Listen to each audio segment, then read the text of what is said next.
DC's first event in the All-In era debuts this week alongside a lot of other amazing comics, and we're here to talk about as many of them as we can on this week's edition of Pals Previews, the show where we give you a little bit of insight into what we are going to be talking about this week on Pals Pulls, but also the books that we are looking forward to that the industry is bringing out this week. So, to kick things off, here are the 5 books that are definitely on the show and getting reviewed this week on Pals.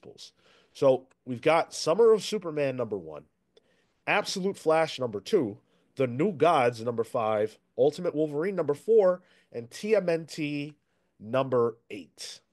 What are you guys thinking as far as pick of the week? Prognosticate. I was waffling a bit. But once I saw who was doing the art for Summer of Superman special #1, and then it's Jorge Jimenez, I'm in. That's I want to see him do. He's done Superman covers. I don't know if he's done interiors of a Superman book.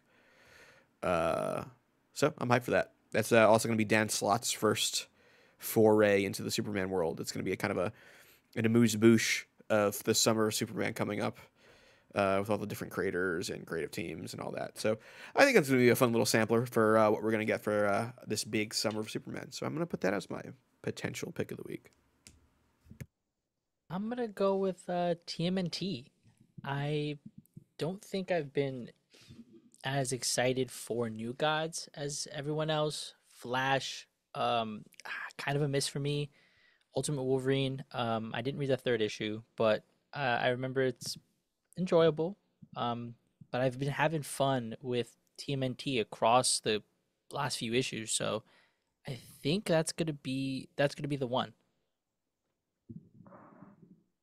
Yeah, I don't want to be a broken record here, but it's got to be the New Gods, right? Like, come on. Uh, and I, this is probably the first week that I went, maybe not. But then I saw Andrew McLean has some bits, What? in the book, and I went, listen, my guy from Headlopper, come on, I it's gonna love, be New Gods. I love Andrew McLean. I have a Green Goblin commissioned by him. Like it's just Oh, that's good. he's so good, and like he's not a big two guy. Yeah, Yeah. yeah. So that's exciting. Oof, I didn't think about that. My pick stands. See that's it, Tyler. You got to think about that. I don't. A lot of stuff going on up here. None of it important. You know, I'm gonna go with Ultimate Wolverine, and that may come as a surprise, but I've been loving this series. Issue Yeah. 3 I thought was really strong, and the last issue of New Gods I wasn't as high on. So I'm gonna place my bets with Ultimate Wolverine. I really like this series, and I love the direction. So that's my choice. And I, Issues 1 and 2 were like sleeper hits. Like they were very, very good. So Yeah. I don't blame you. and on that cover, Sean is a sucker for a polar bear. If you watched us talk about Action Comics last week, and Yeah. Wolverine is fighting a scarred up polar bear on that one. Now, there is a little bit of an issue with the poll this week. And the issue is that Assorted Crisis Events is not coming out. It was delayed or pushed back, or, well, those are the same thing. But however it happened, Assorted Crisis Events is actually dropping next week. And so, what we're going to do with this poll is unfortunately, we're going to take the #2 book off the poll and add it to the show. So, your options are Assorted Crisis Events, G.I. Joe #6, Zatanna #3, and Superior Avengers #1. Zatanna #3 is currently winning the poll, but knowing now that Assorted Crisis Events is not it's not really an option. Maybe you guys will spread those votes away from that book and into the other 3, and we can get a real competition going. Hmm. I really don't want to read Zatanna again, so please make it G.I. Joe. Make it something other. I would like to read more Zatanna, so let's have Zatanna one. I would also like to not read Zatanna, so do right by us, please. Please. You guys aren't real gooners like me. Jeez. I'm No. married. I goon all I want. Ugh. Oh wow. Well, there may be some books to goon to dropping this week, but we're not necessarily going to talk just about that. We're going to go to leagueofcomicgeeks.com and fill you guys in on all the books that we are really looking forward to that are coming out this week. And I would love to kick things off by talking about Exceptional X-Men. Now, Exceptional X-Men to me has been an exceptional comic. In fact, it's my favorite of all the From the Ashes era X-Men books. Surprised? Me too.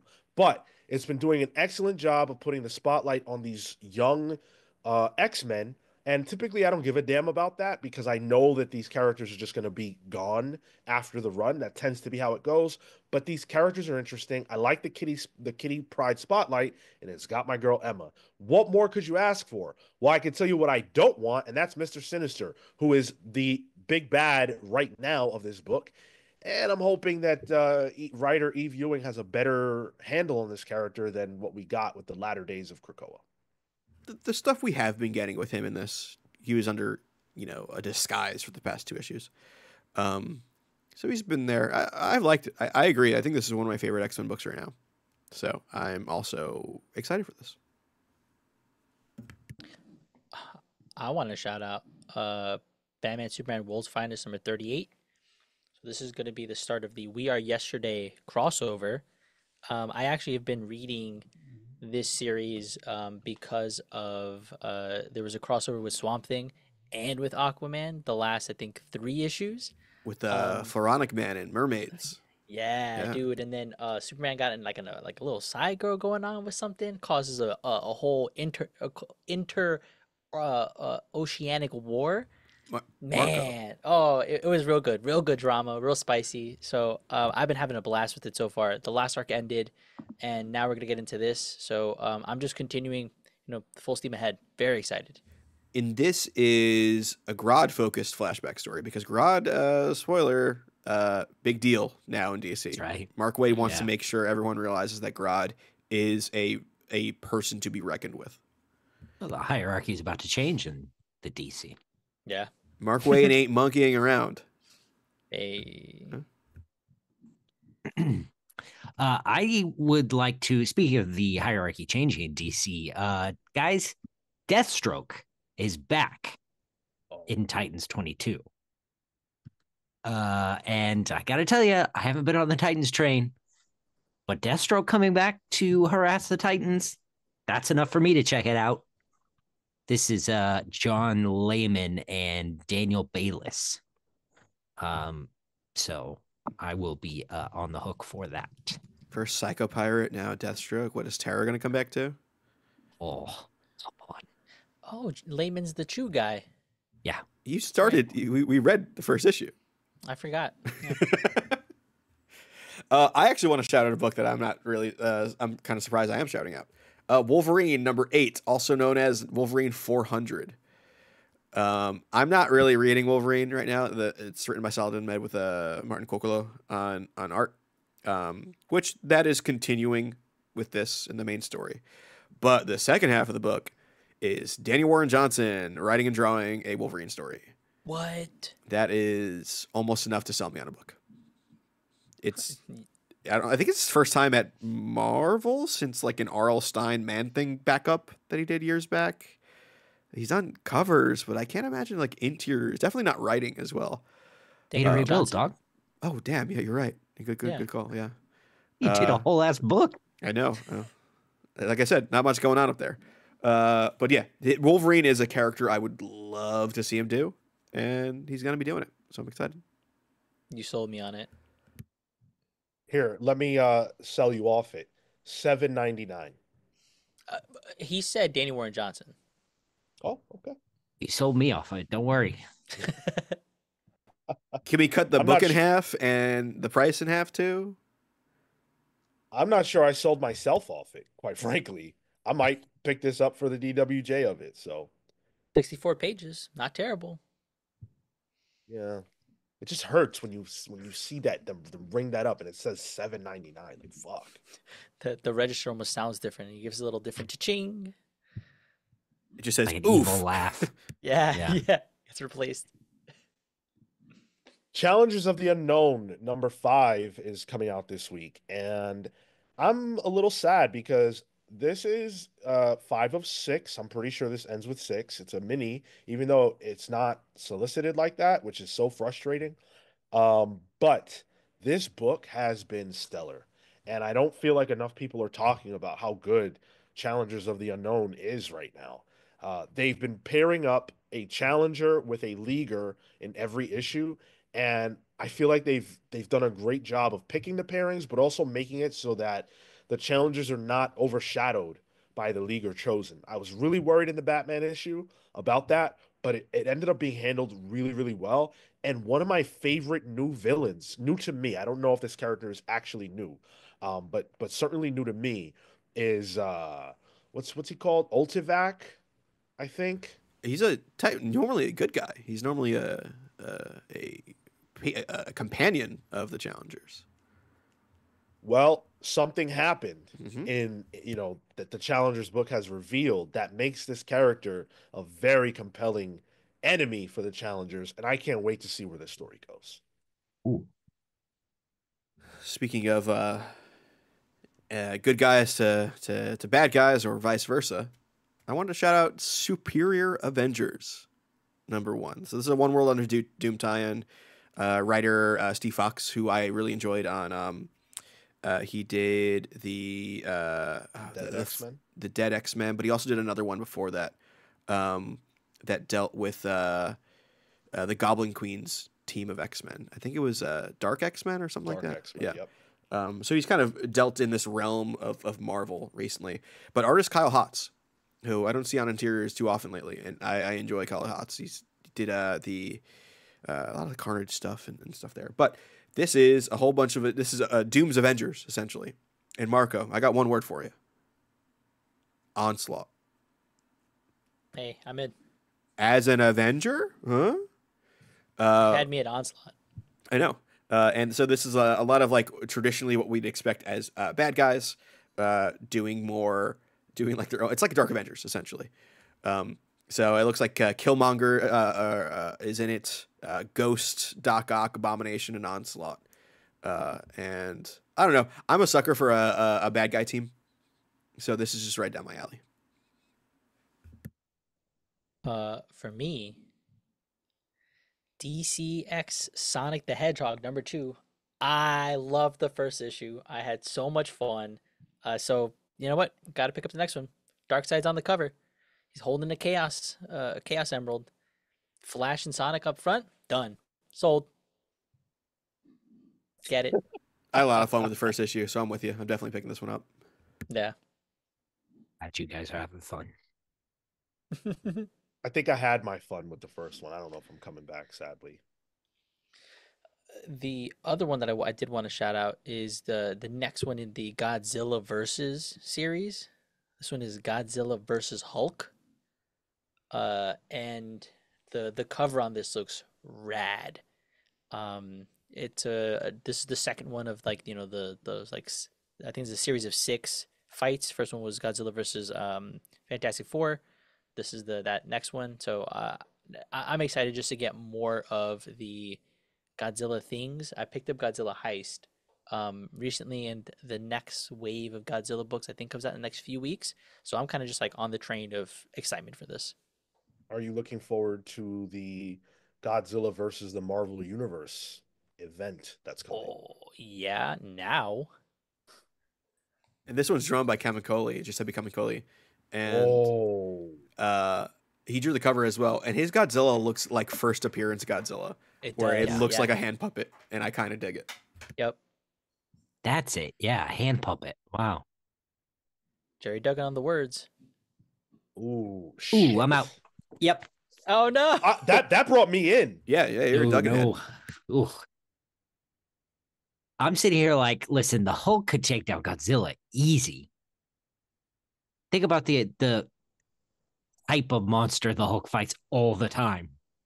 And now Jerry Duggan's on it. no, no, thanks. This is a book that says not for Cale. Might be a book that says for Sean. I man, I didn't want to get in on these damn Godzilla books. Marco, Let me help you out here. 4.99. dude, I'm a sucker, man. 4.99 is the new 3.99. Yeah, about to say standard fare. I've done all I can do. And quite frankly, like there aren't that many books this week that I'm looking forward to anyway, so I might as well just give it a chance. Might as well buy it. Might as well is Just the hate money. yeah, the saying of somebody who, yeah.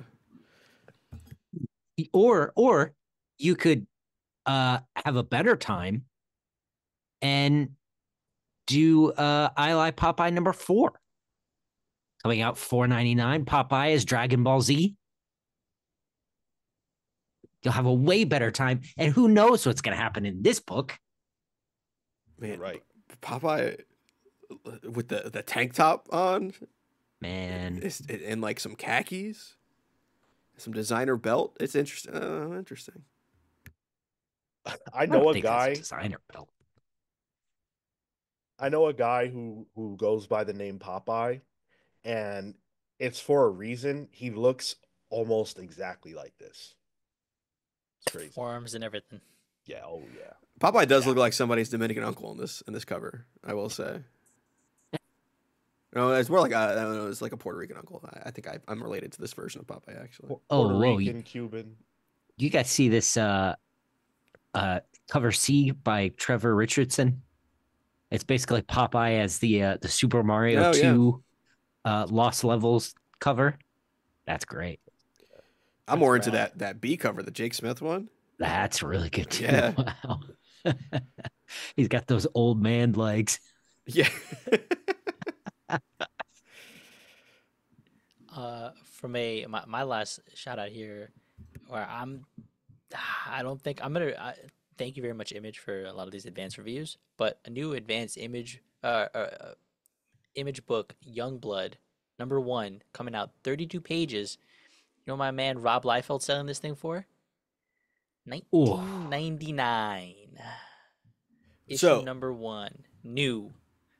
I was gonna bring this up too because this is Youngblood. This is a remaster of the original Youngblood #1, which came out in the '90s. And then Rob Liefeld lost the rights to Youngblood for a while to some yeah. crazy dude. That's a whole different story Yeah, that is yeah. fascinating. And I felt bad for Rob, honestly, throughout most of it because he just didn't have rights to his babies, essentially. Finally got them back, and he's going to be redoing the first issue. So I think it's recolored, and it's getting re-scripted as well, from what I can tell. Where the word balloons are written by, it's not in League of Comic Geeks, but I read about this. Or it's not like Rob got somebody to help with writing out with it. Sure. It's a well-known writer too. I'll try and look it up to catch it, but it's a remaster of the first issue. So kudos to Rob for getting his babies back. Sure, but not kudos to Rob. Sorry for $20 for guess what? 32 pages. That's bananas. Oh my god. It's gonna sell though. It's gonna. Marco, do the math on that. What's that per page? Dude, somebody asked how I felt about Rob Liefeld selling these issues for $20. And, if it's him himself doing that on Whatnot or whatever, sure, that's his property and everything else. Putting this in stores in the direct market at that price point is crazy. That's a dollar and a half. It's $1.50 per page.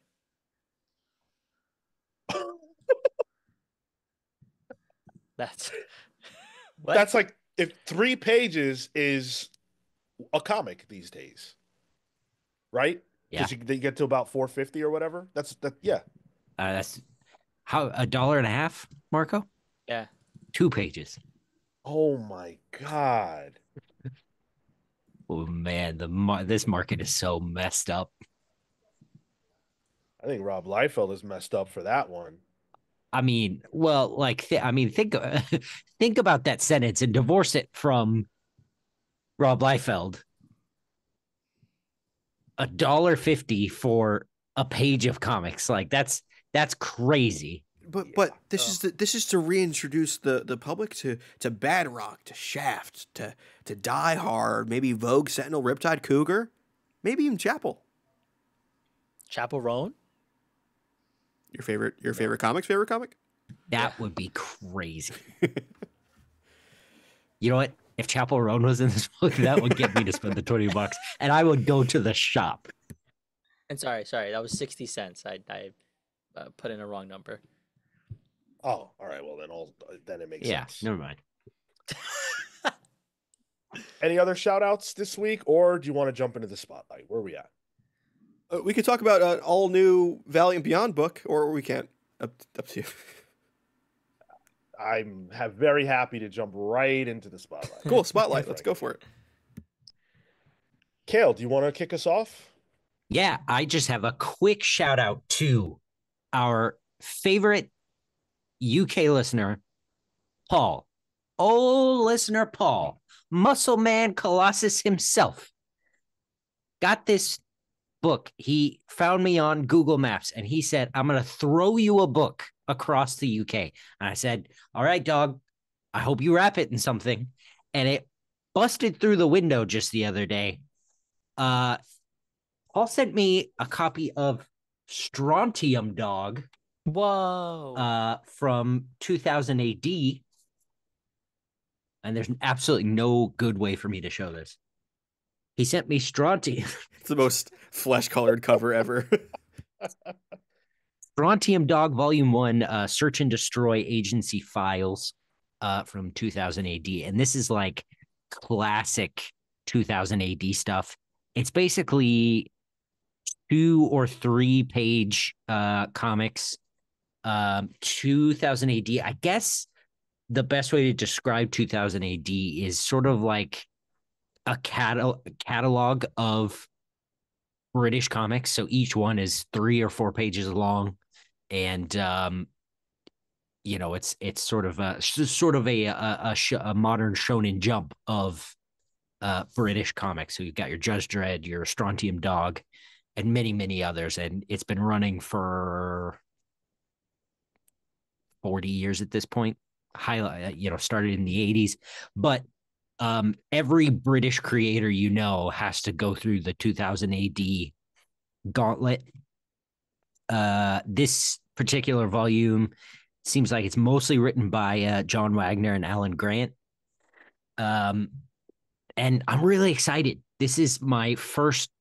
I've read bits and pieces of Strontium Dog through school and stuff, but it's I'm excited to really dig into it.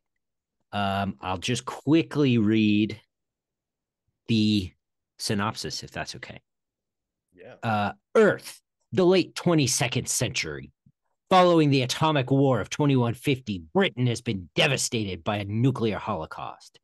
The survivors rebuilt their lives, but many were warped by the mutating effects of strontium-90 fallout. Unable to live or work amongst the norms, these mutants were forced to grow up in ghettos and take the only job open to them, bounty hunting. And that's the book. Hell yeah. I have a question for you, Cal. Okay. What is a strontium? It's an element. It's an element. Is it like an actual element? Yeah, I'm pretty sure. Strontium's an element. Again, proving there's something going on in my head. I think the atomic number is 90. Could be way off on that. Silvery alkaline strontium earth is real. metal. Yeah. Atomic number 38. Oh wow. So That actually sounds really cool. I think I think you would hate it. Why? It's very much. I don't think it's your kind of thing. Maybe I'm wrong. I often don't give you enough credit. I'll give you that. Looks good. It is all in black and white. Yeah. Black and white. It's very quick reading. Like there's meat on the bone, but there's not like meat on the bone. Skinny chicken. I always Yeah, I always saw Strontium Dog's costume looks like a that first Mega Man cover. yeah, yeah. God. Uh, so thank you so much, Paul. I'm very excited. I've gotten through the first couple of pages, the first couple of stories. I mean, which equate to the first couple of pages. But I'm very excited to keep going. Genuinely, thank you so much. Um, long live 2000 AD. And Paul, Hell yeah. Now, Marco, you also wanted to talk a little bit and get into a spotlight of your own. Yeah, so I have a collection of short stories called A Close Place Between the Shores, by Cale Lopez, with three different artists inside. They are Art Artyom Tchaikonov, Lem, Lem, and David Aguado. And these are like kind of some of them are mystical, some of them are a little sciencey based, others are kind of a near future. And I want to show off uh, Art Yam's section because it's all done in these like yellow and light blue colors. The color palette here was um, uh, just really distinct and sharp. ooh, This yeah, is only maybe 7 pages, and it's a story about the killing of a bear. And in this world, there are humans, and then there are these people that wear bear like they can transform into bears, and they like as they come out of them, they pull out, and it looks like a parka, like a cloak, and then they put it back on, and they become the bears again. These Ursa, and it's just one of them was killed, and they want some kind of revenge, some kind of make good for this tragedy because they're on opposite sides of this kind of Cold War. And the last page I thought was really strong because they're saying, you know, goodbye to this individual, and voice, the word balloon here kind of breaks the panel, and then the rest of the panel is just open, and he's walking away as he's saying goodbye. And throughout the book, there's just like these small details like that, um, that I thought were really, really strong. The second story has totally different art, somewhat full color, muted palettes, but I really like the border structure on these. And then the last one was this cool, scratchy, futuristic kind of story, and it's set in a post, I guess, apocalyptic.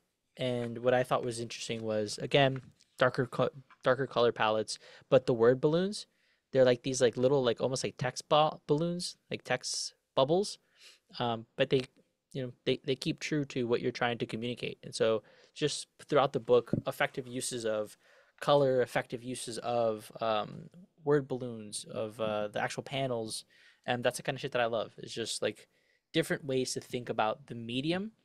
um, there's another bit about like the temperature and the strength of the words being told, even. So there's just super small details that I nerd out about that I really like. So again, a shout out, A Cold Place Between the Shores by Mikhail Lopez. Cool. Awesome. For those of you who are always clamoring for that indie talk, I think Marco and Kale both just gave you some good options. opposite sides of the spectrum too. Yeah, yeah. Indeed. You want an indie, you got it. Thank you guys so much for watching. We appreciate you. If you want to hear our thoughts about the books that are going to make Pals Pulls, well, you got to watch Pals Pulls. Tune in Thursday at 6 p.m. Eastern. We will be there for that. And then tomorrow, if you're watching this the day it dropped, which is Monday, tomorrow we will be live at 6 p.m. with an interview with Dirk Manning and a special guest. So hopefully you guys will show up for that. Um, Thanks for watching, and until the next time, take care. See you next week.